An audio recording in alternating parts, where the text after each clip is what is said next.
En cette journée internationale des travailleuses et des travailleurs, il est essentiel de souligner l'apport immense que vous faites pour la population. Trop souvent, ce travail est sous-estimé et pris pour acquis. Pourtant, sans vous, nos communautés ne se tiendraient tout simplement pas debout.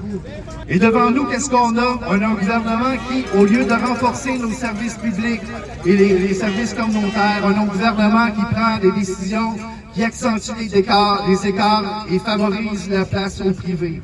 On a un gouvernement qui met en place des politiques qui s'attaquent aux droits syndicaux, qui banalisent les discours de division.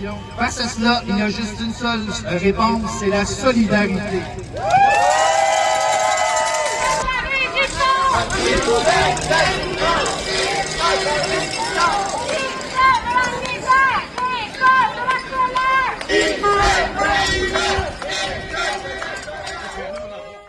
Merci à tous d'être venus. C'est vraiment agréable de vous voir tout en grand nombre dans cette belle journée du 1er mai. Donc, en ce 1er mai, nous constatons que plus que jamais, la précarité de la situation à laquelle nous faisons face, le filet social s'effrite. Nous ne laisserons pas nos dirigeants s'appauvrir des services publics auxquels nous avons tous et tous contribué. Des services dans lesquels nous avons investi notre temps, notre énergie et notre engagement. Des domiciles à la rue, nous soutenons les services sociaux, que nous représentons ceux qui accompagnent l'ensemble de la population, en particulier les plus démunis.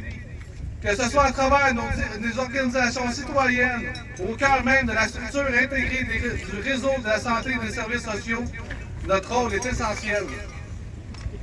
Notre force collective et sociale, et aujourd'hui plus que jamais, notre rapport de force va s'exprimer. Nous ne laisserons pas d'autres reculs nous appauvrir davantage. Soyons solidaires, restons mobilisés, avançons ensemble avec détermination vers l'avenir.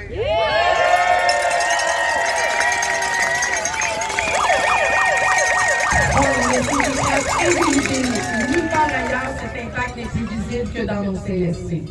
Couper dans les CLSC, c'est pas couper dans le drap. On le sait qu'un lit en CHSLD est plus dispendieux que de mettre en place des services à domicile pour maintenir la personne dans son milieu de vie.